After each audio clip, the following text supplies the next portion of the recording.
국제 정치적으로 만약에 대만이 침공당하는데 미국이 도와주지 않는다. 미국과 중국의 핵전쟁만큼 무서운 거라고 생각합니다. 대만이 만약에 침공당했다고 하면 작아도 50개 이상 국가들이 핵무기에 대해서 이야기를 하지 않을까요? 당장 대한민국만 해도 이게 미국 입장에서는 중국한테 패권이 넘어가는 것보다 더 위험한 걸 수도 있어요. 극단적으로 말하면 인류 멸망의 시작이라고 봐요.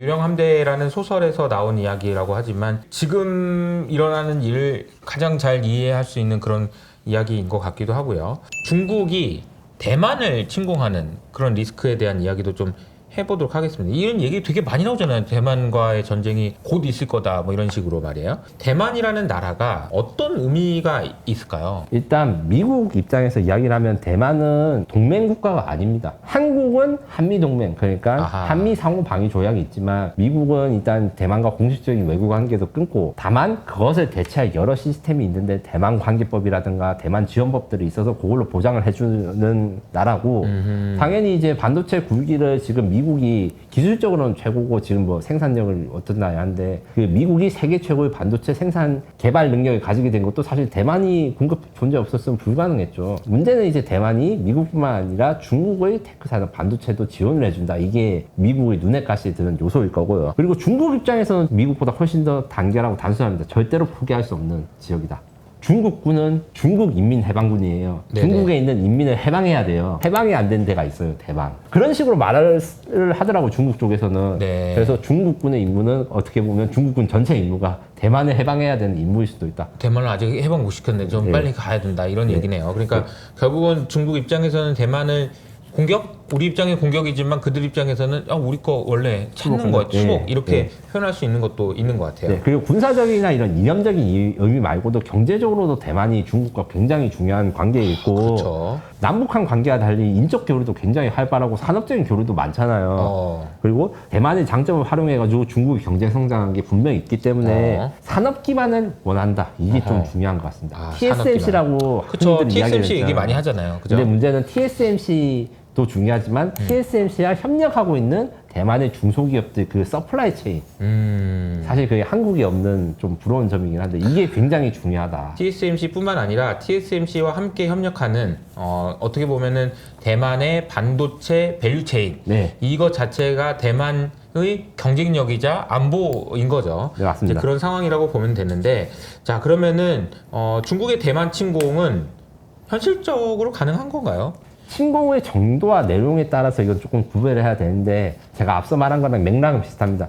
전면전을 해서 다 죽고 뭐 대만 영토를 다 불태우는 것은 힘들 수 있으나 네. 군사적 긴장감이 높아지거나 아니면 실제로 교전이 일어나는 전면전이 아닌 국지전 같은 경우에는 언제든지 일어날 수도 있고 실제로 그런 위기들을 숱하게 겪어왔다. 네. 이렇게 말씀드릴 수 있습니다. 전쟁 위기는 상시적으로 올 수 있습니다. 늘 있다. 전면전을 안 하고 이제 이런 긴장을 높이는 게 시진핑한테는 항상 톡톡하게 이득이 되어 왔어요. 왜냐하면 이제 중국은 공산당 일당 독재 국가지만 독재 국가답지 않게 여론을 신경 쓴 것도 사실이거든요. 시진핑은 그 국내의 불만을 잠재우고 이런 거에 굉장히 많은 투자를 하고 있어요. 네네네. 경제적 정책이라든가 이런 것도 마찬가지로 중국과 대만 간의 긴장이 높아지면 자연스럽게 이제 애국심이라든가 이런 걸로 해서 시진핑 자체의 뭐 경제적 실패가 있거나 아니면 정책적 그 문제를 좀 덮어버릴 수 있기 때문에 외부의 적을 만드는 거죠. 그렇죠. 불만 해소를 해야 됩니다.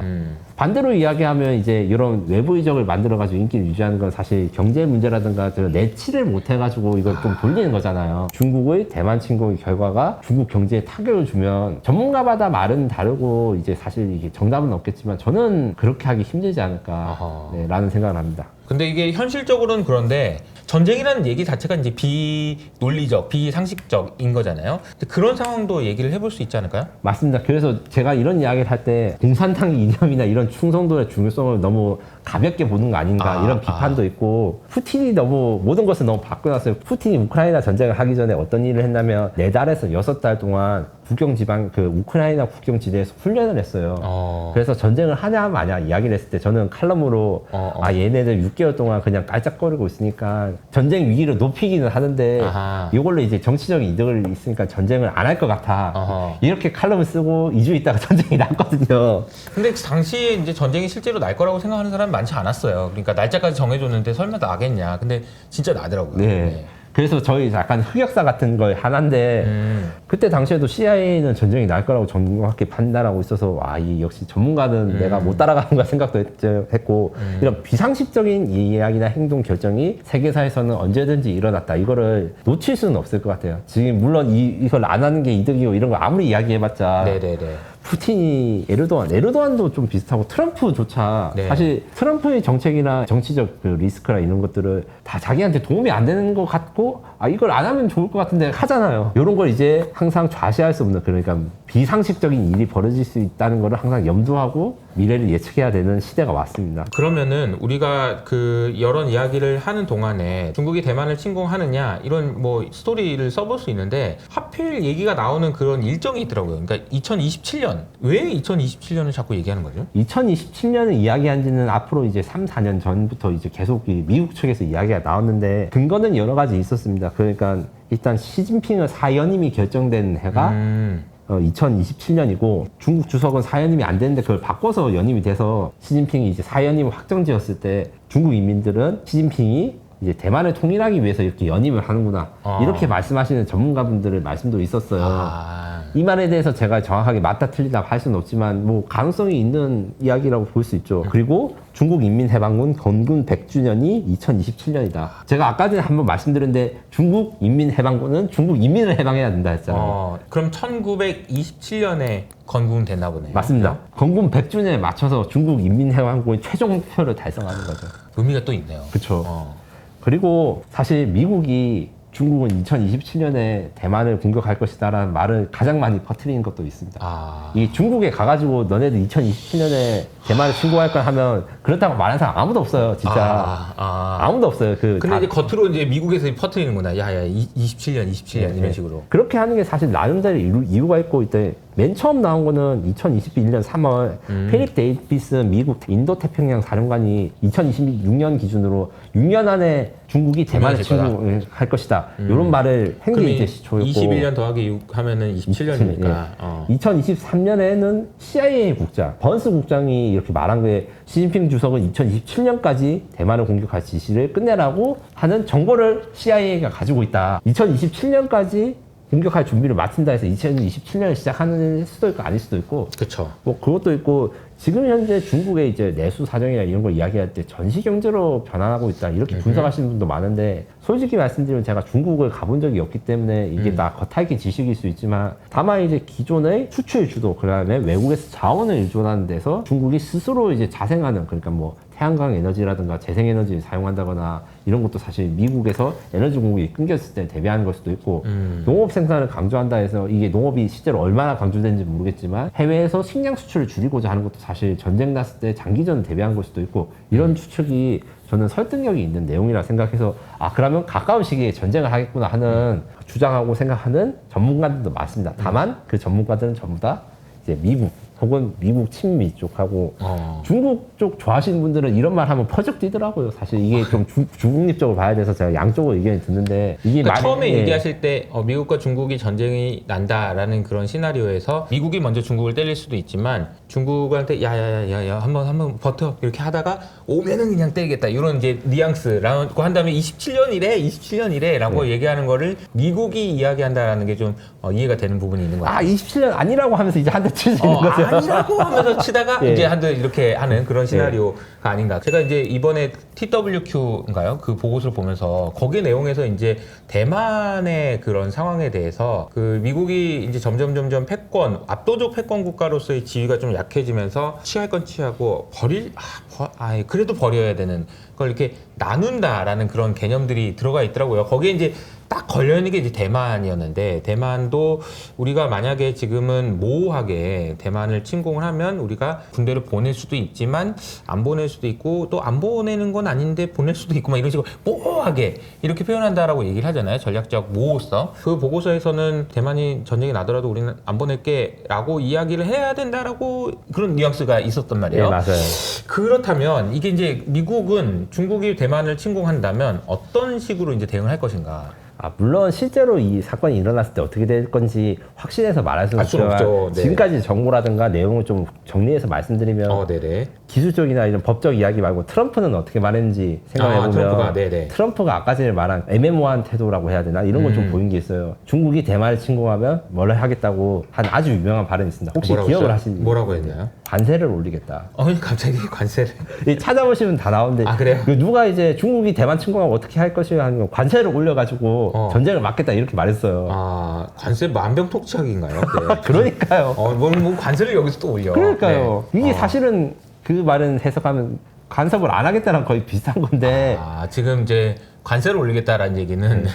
근데 이거 트럼프의 그 개인적인 대통령 발언과의 별개로 미국이 대만을 지원하기 위해서 여러 지원 법안이 있어요.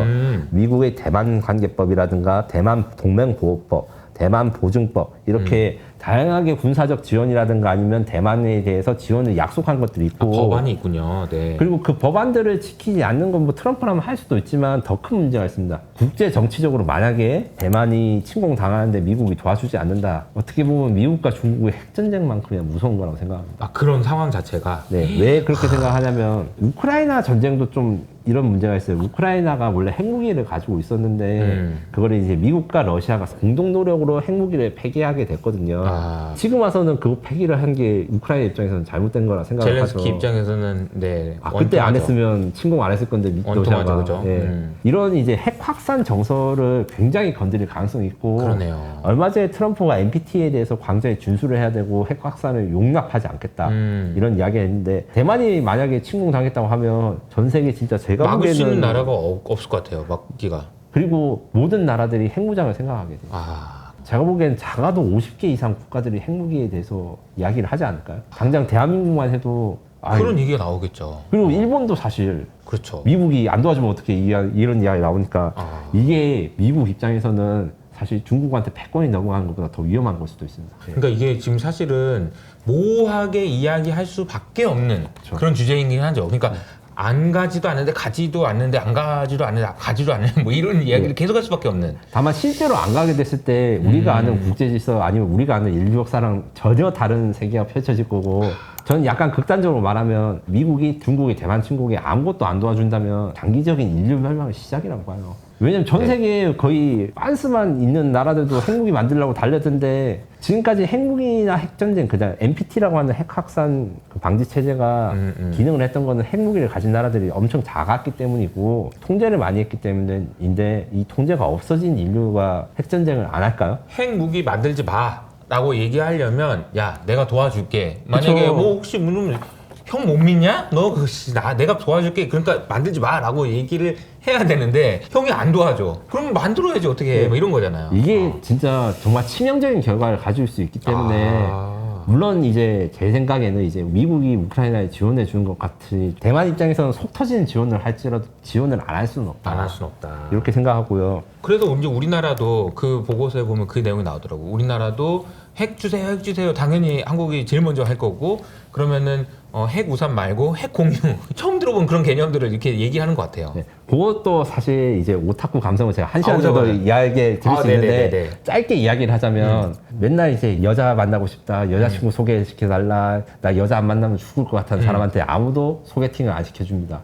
요 이야기로 일단 가름을 하고 이제 나중에 기회가 되면 아무리 얘기를 해도 안 시켜준다는 거죠. 아니죠. 너무 이야기를 하니까 여미새라고 하잖아요. 여미새한테 소개팅 시켜주기 쉽지 않아요. 이렇게 이야기를 드리겠습니다. 알겠습니다. 해석은 여러분들에게 맡기고요. 네. 다만 이제 이렇게 지원을 할 거라고 제가 생각을 하지만 조건이 있습니다. 미국 지원군이 오기 전까지 대만이 무너지면 안 되고 대만이 아주 빨리 무너질 경우에는 아마 아예 투입도 안 할 수도 있습니다. 그리고 이제 가려고 그랬는데 야 끝났어 벌써 이렇게 될 수도 있으니까요. 네. 예. 왜 그러냐면 이게 그래서 대만은 최소 2주간의 공격에 대해서 버텨야 된다. 이것도 옛날에는 2주 동안? 한 달 이야기를 했는데 지금은 2주로 줄어들게 됐는데 제가 생각하는 최소한 이제 대만이 존속할 수 있는 시나리오 그리고 미국이 지원해 줄 수 있는 시나리오 조건은 대만 영토의 완전 점령을 막아야 된다. 그러니까 중국군이 상륙을 하더라도 대만 본토를 다 중국군이 점령하면 안 되고 대만 정부가 존속돼가지고 대만 정부 기관이라든가 인사들이 넘어가가지고 이제 대만 정부를 이제 중국에 바치거나 이런 정치적 행위나 이런 게 있어서는 안 되고 미국의 지원군 함대가 대만 근처로 올 수 있게 대만군이 준비를 해주는 이런 것들이 만족이 돼야지만 대만군에 대해서 미국이 전면적인 지원이 될 것이고 그렇게 네. 아니면 앞서 말한 대로 이미 손 쓸 수가 없는 상태가 돼서 아마 지원을 포기할 겁니다. 왜 그러냐면 간단하게 말하면 대만이 상륙 작전을 하기 전 세계에서 가장 어려운 지역입니다. 아주 산악 지형이 많거든요. 항구로 쓸 수 있는 데도 적고 백사장이 적어요. 백사장이 적다는 거는 항구가 아니더라도 이 상륙하는 배들이 접안에서 탱크를 올리고 이런 데가 굉장히 적어서 방어하기가 굉장히 유리하고 타이페이 지역도 좀 더 길게 막 설명하고 이럴 수 있는데 간단하게 이야기하면 천의 요새입니다. 영화 300 혹시 기억나세요? 그죠. 거기서 보면 300명의 결사대가 기복 하나 만들어가지고 페르시아군을 막아내잖아요. 그런 게 가능한 지역들이 이 타이페이 지역, 수도 지역에 방어할 때 이런 곳들이 있어서 방어에 굉장히 유리한데 그러니까 이제 그 아무리 뭐 미사일 쏘고 이렇게 하더라도 본토를 다 점령하기는 어렵다는 얘기네요. 거꾸로 이야기하면 중국이 조기에 점령이 가능하면 중국이 점령하고 있는 대만을 미국이 다시 탈환하는 게 굉장히 어렵습니다. 거의 불가능해요. 그렇기 때문에 중국이 점령해버리면 미국이 다시 들어가기는 이제 어렵다는 거네요. 네. 중국도 이제 이 점을 잘 알고 있기 때문에 어떻게든 신무기라든가 신개념 무기들을 만들어서 대만의 상륙작전을 좀 잘하기 위해서 노력을 하지만 대만도 이걸 활용하기 때문에 이게 쉽지 않고 그리고 여기에서 또 문제가 있습니다. TSMC야 제가 공급망 이야기를 했는데 TSMC가 제일 중요하죠. 그러니까 대만 이야기하면 TSMC 얘기가 안 나올 수가 없습니다. 2주 이상 전쟁이 났을 때 과연 TSMC와 대만 반도체 산업이 존속할 수 있을까요?